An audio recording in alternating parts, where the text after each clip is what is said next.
please like, share, subscribe, and don't forget to ring that notification bell. Thanks so much for watching. So we have some really great stuff today.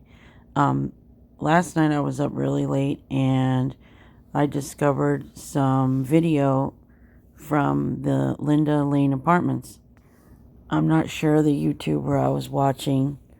I'd have to go back and double check. I'll get back to you on that one. But I had watched that he had posted the videos, and then I was able to find them online later. Let's take a look at this.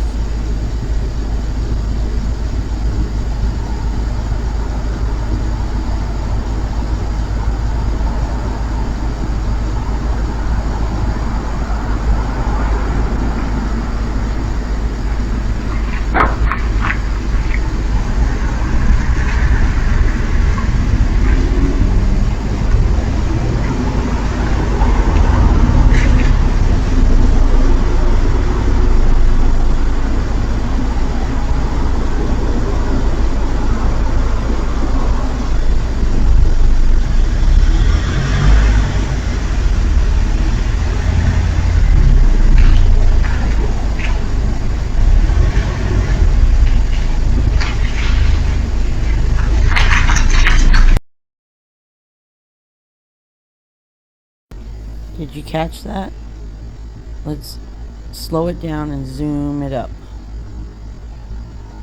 4:05 in the morning.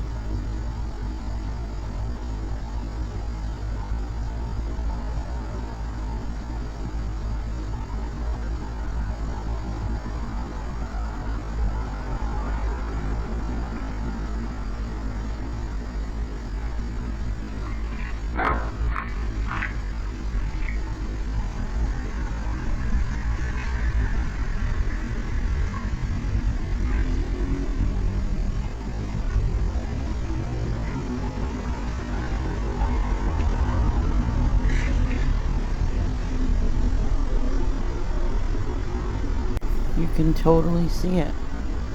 I mean, that completely looks like the white alondra. You can't mistake that.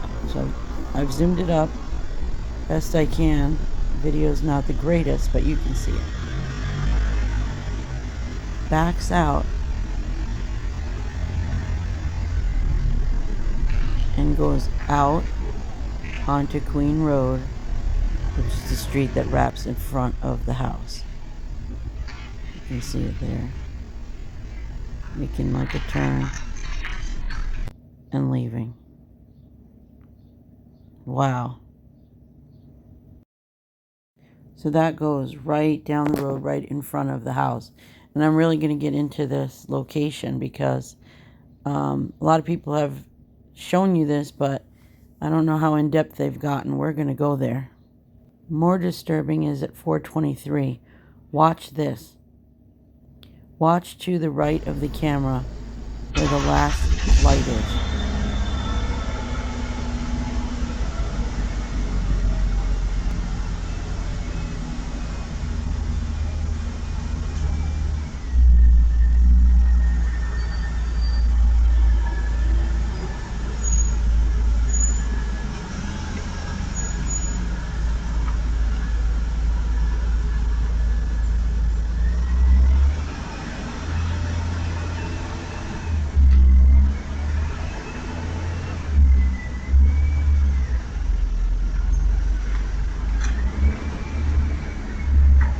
The back taillights to me remind me of a Honda. Let's look at that again with the person in the vehicle. I can only see one.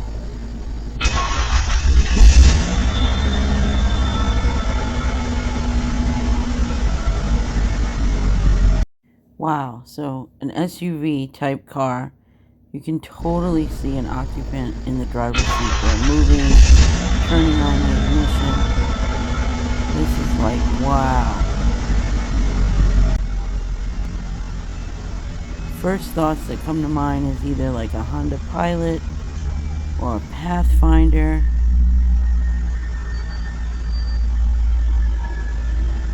I don't know. I can't tell. It looks lighter in color. Maybe silver.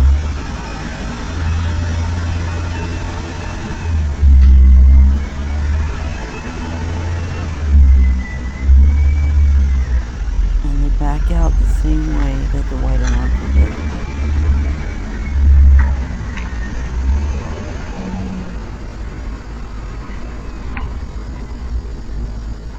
Searching for the occupants of a 2011 to 2013 Hyundai Elantra with an unknown license plate. Hey, good morning to you, Mitch. Yeah, this is a major breakthrough in a case that has so far stumped investigators. Police are right now asking for the public's help to identify the driver or the occupants of that white 2011 to 2013 Hyundai Elantra. Let's put it up on the screen so everyone can take a good look at it.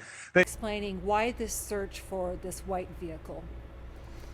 So we have information of a white vehicle that was in the area either during the time frame of the homicide or around the time frame of the homicide, and we are just wanting to talk to the individuals who are in that vehicle. They may have some valuable information for us, and we're looking for a 2011 to a 2013 Hyundai Elantra. So any assistance you can give us, anybody that owns one, anybody that knows of someone who owns one or may have been driving one, if you could get a hold of us through our tip line or call us directly, we'd appreciate that. This has been getting just creepier and creepier. I mean, it's awesome that that video is now out there, and you know, coming from these apartments, I'm going to get into the vantage point of where that is in some daylight from some other video footage that was done in December by other YouTubers. If you recall, early on, they made it sound like there was more than one person in the car. They kept saying if you borrowed a car and all of that. So if you've been following this case, you'll remember that. The Moscow home is all the way on the upper right. Looks like two gray boxes there underneath that blue car. You see the Queen Road apartments, and that blue building, I believe, is where the cameras are coming from. Now, where the trees are beside and in between the blue and the white Queen Road apartments, there is a wall. So that doesn't cut through. So on the Queen Road side, they can go around on that lower path, but the other apartments don't have access. Where the video is coming from ends at the tree, their property line. Everything else is below. There's a big retaining wall there. But that goes around to the back of the house. And that seems to be where these cars are turning and driving. You can see the different elevations here. JLR Investigates actually walked through that area. I'm going to show you his video. Does have and a link light. it in the description for you to watch. It also connects to these back apartments over here.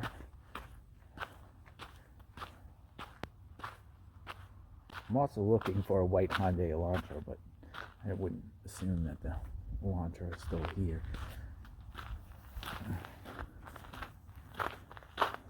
Here's where those cars are backing up and leaving, and that was the wall where the camera was looking over, And so you can these are see the you can't sidewalks. drive that. That's You just a cut path. through the And he didn't in-between actually go apartments here. around I haven't all the way seen to the any. left where you could They leave. got a laundry room.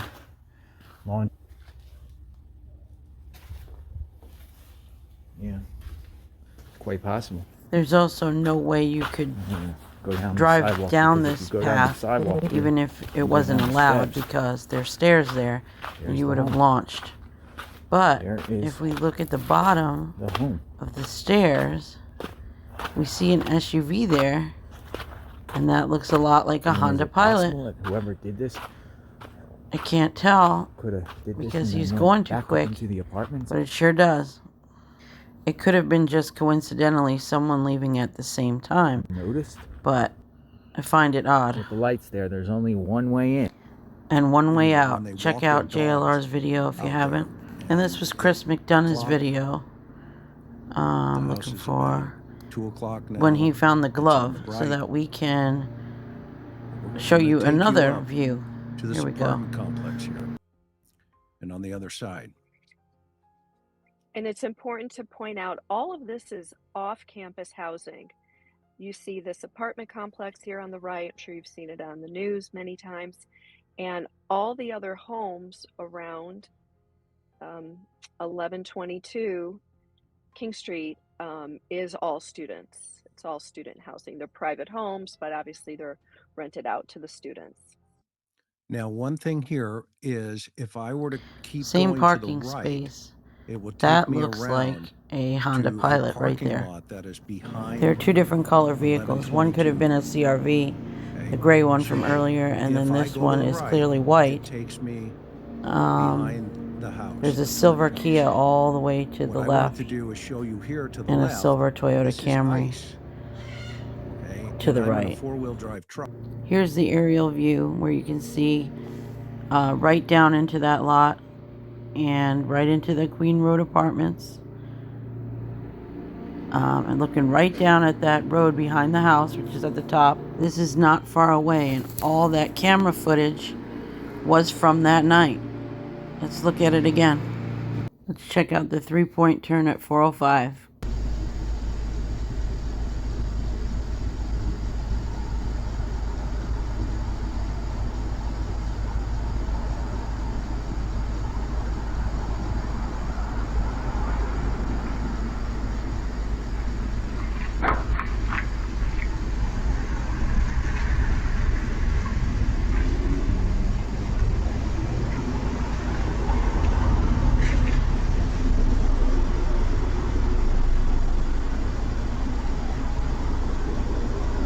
Looking at it again, it like backs up and then goes forward and then stops there and stays parked for a second and then backs out and it gets going.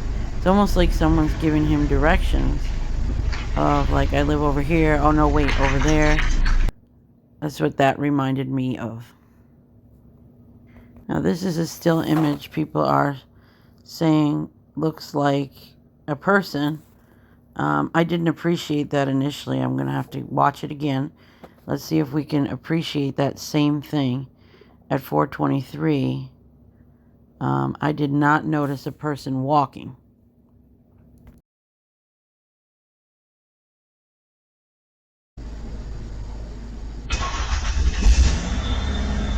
Hello.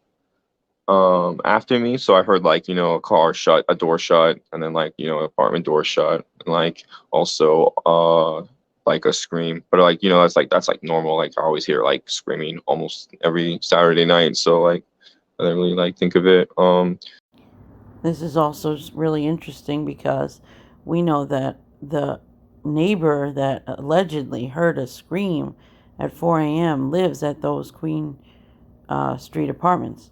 I've done 2 prior videos, maybe even 3, where I've talked about some of these big red flags in some of the things that he was saying. For one, the biggest of all, this video was December 13th. None of us knew that the murders occurred after 4 a.m. And he made the statement that the scream was around 4 a.m. We were all thinking that the murder happened around 3. So that is really something that stands out. Also, liars tell partial truths. There were some doors slamming and some cars going by at that time. We know now from the surveillance video. He also never mentioned that he went to the grub truck. To date, he hasn't talked about that with any of the interviews that he's done. So we know that he didn't get home at 1:30 because it was after 1:30. Kaylee and Maddie got home at 1:56, I believe. He got home before them, but not much before them.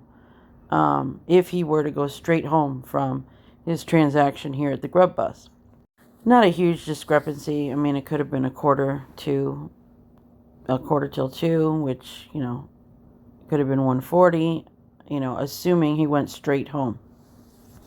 So many questions. I tried to get those answers for you, but to date, Inan has not gotten back to me regarding this. I've given him an opportunity to kind of clear that question up.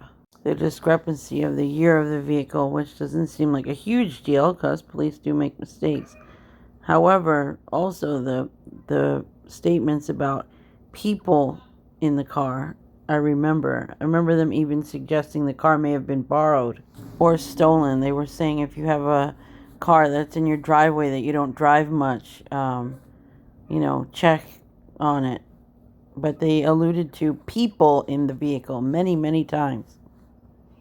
And then just recently we've learned that the motion that was filed, or the objection rather, talking about more DNA from other males that were not sourced, and people have been fighting about it.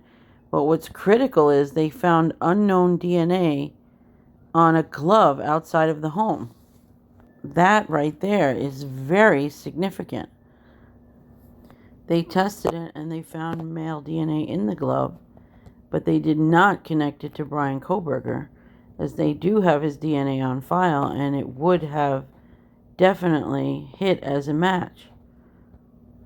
So that bears a question. Whose glove is it?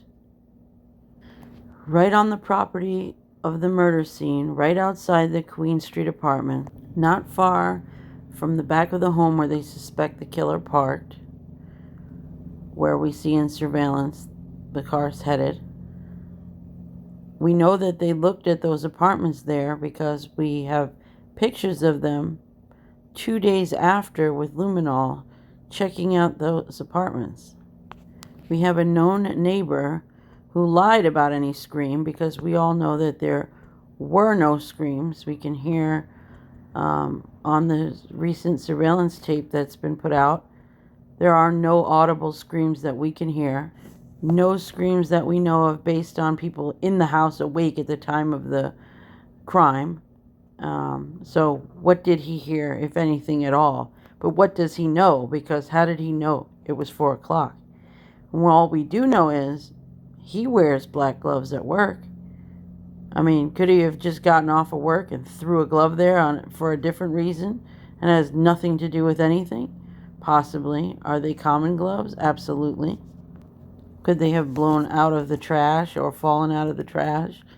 Possibly. Maybe that's why nobody's making such a huge deal of it. Maybe if it even is tied to the killer, they may not tie it unless, it has DNA from one of the victims. They may not even be able to use it. But we do know also in that objection file that there was unknown male DNA near the victims' dead bodies. Whose was it? They've compared lots of DNA to known people to the victims. Lots of questions here. That surveillance is definitely pretty mind-blowing. Hopefully it will shed some light. Maybe we'll get more videos in the future. What we didn't see, and you can search online and find those videos, I'll provide a couple of other people's links where they have good video that you can see better. Starting from 358, we did not see a DoorDash driver from that vantage point. Doesn't mean it didn't happen. It just means we can't see it. And a DoorDash driver would be using their GPS and could have easily just turned at the house, which is not near this camera, and, went about their business. So not a huge deal, but we didn't see it from this point of view, which to me just indicates this driver knew where they were going and knew how to get out. And they didn't need to advance more forward into that complex to turn around. These videos, they show a white car. It looks a lot like the Elantra. But again, the defense is going to fight hard about the year, make, and model of the car due to how adamant they were. Although we can see here there are differences in the cars, they're certainly subtle. And on these types of surveillance videos, super grainy. So I don't know how much of a fight they'll have with that. We haven't connected anything to the little dog Buddy who was killed shortly before the murders, and I pray every day that that family gets some closure for that animal. And we've shown a lot of suspects, and we show Brian Kohberger a lot, but let's not forget the victims in this case. definitely want justice for them and the truth. And I hope the court brings it to light and gets justice for these families. Even though I don't ever feel justice is truly just, we can't bring these young people back. But for what we can do in the court system, I hope it happens soon. And if any other persons are involved or were involved in this crime, I pray that that gets shown in the evidence and they get brought to justice as well. And I'm saying if. In the meanwhile, I will try to find some more of that old information connecting to the videos and different things of this case. And I will report back with any good information that I find. Until then, please don't forget to like the video. That really helps the channel. And do subscribe if you will. That also helps me tremendously. I appreciate all of you who watch and check out some of my other videos. Thank you so much. And always be safe.